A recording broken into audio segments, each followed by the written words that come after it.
So most of you have already looked in your bulletin, and you've already discovered whether you were a sheep or a goat.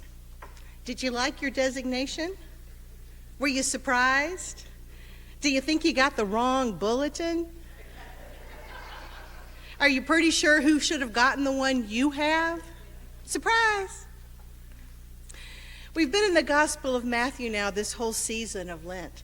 And this is the 5th Sunday. So for the last 4 weeks, we've been hearing Matthew tell these really difficult and often unloved stories about what it will be like at the end of time to come. In Matthew, Jesus is talking about the end. We don't love these, but they all do have one thing in common, which is a moment of surprise, a time when the people are surprised by what the master does or says or judges. Frankly, who likes that? I mean, who likes judgment? Who likes being judged? It's not something that we like to talk about in our progressive Christian circles. I mean, we know that the outside world, the non-Christian world, is already convinced that we are judgmental, that we judge and condemn people as though we were righteous and not God. So to push against the labeling of our conservative cousins as judgmental, instead we just choose to ignore these stories, the ones about judgment. But here in Matthew, Jesus talks about that very thing. Isn't he always saying something you're not sure about? Frankly, last week and this week, every parable I have heard, or I've said the same thing. Do I have to preach this? I don't like this one very much. A couple weeks ago when we talked about the invitation to the wedding banquet and that poor soul who was drug in, didn't have on a fancy robe, and was pushed out into the darkness, I grumbled. I said, not on Children's Sunday. Can't I preach something else? And last week, when Pastor Marisa preached about the foolish bridesmaids, we were both like, oh no, there's got to be something better. But perhaps this one is even the worst of all. Matthew has Jesus say that at the end of the time, we will all be sorted. God will say, okay, sheep, line up over here. Goats, you line up on this side. Sheep, you're good. Goats, out. That's not what we want to hear. I mean, come on. Sheep are cute and fluffy. We know they live in community. They take care of each other. We know that down at the watering hole, the big healthy ones will often surround the babies, the mothers, and the sick and let them have a drink of water first.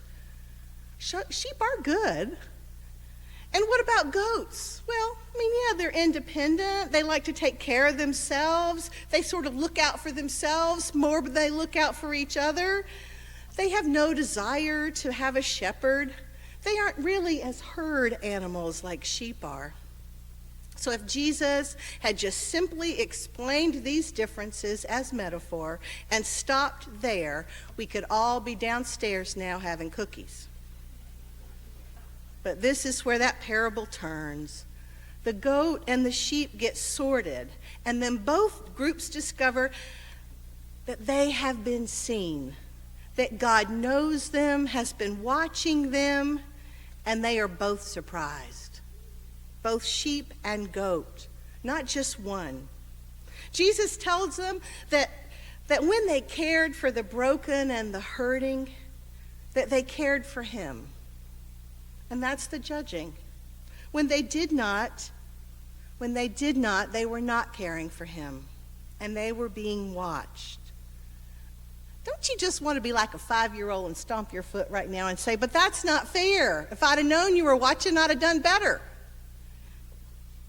But what we often miss in this story is that Jesus isn't only talking to us, the believers.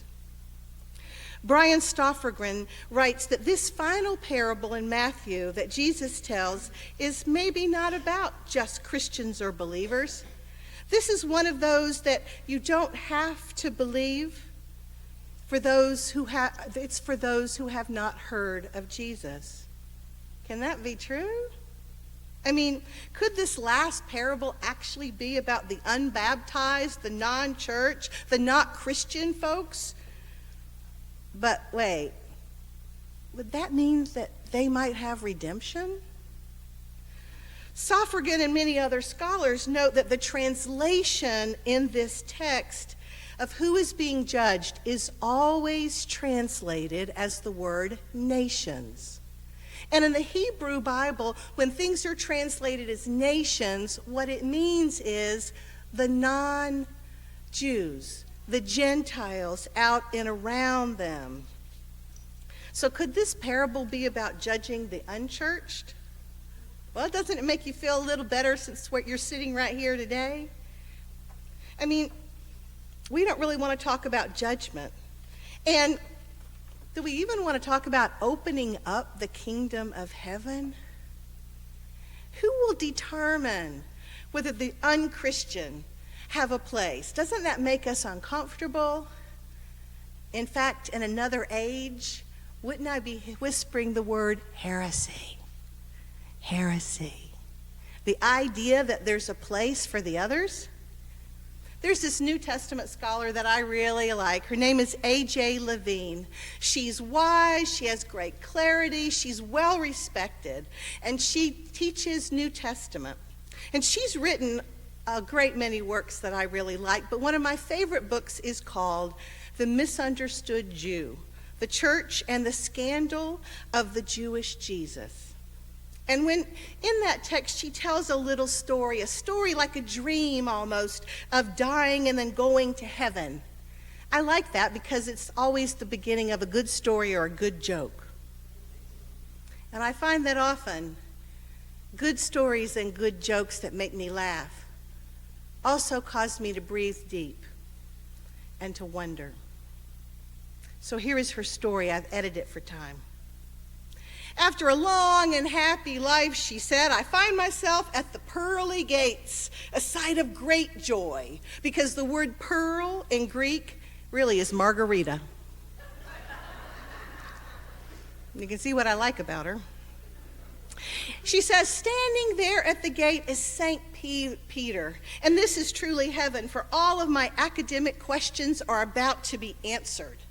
She says, I began to ask him questions that have plagued me for a half century. Can you speak Greek? Where did you go when you wandered off in the middle of Acts?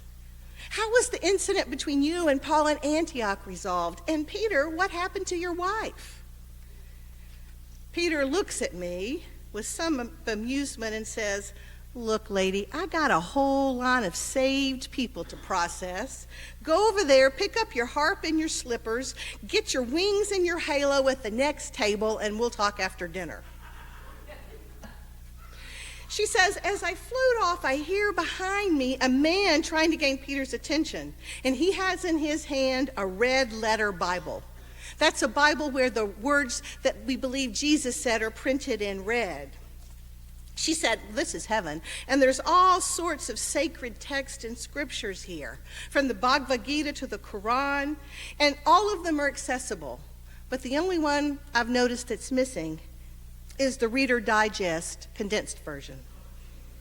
She says, this fellow has his Bible, and it's open to John 14, and he's pointing at it, verse 6, and he says, look, here, Jesus says in red letters, St. Peter, that he is the way. I've seen this woman on television, he says, pointing to AJ. She's not Christian. She's not baptized. She should not be here. Peter says, oi. Another one, wait a minute. And he walks off and returns a few minutes later with a man who's about 5'3".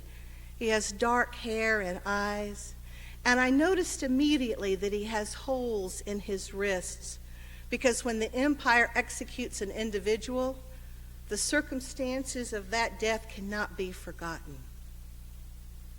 This man says, what is it, my son?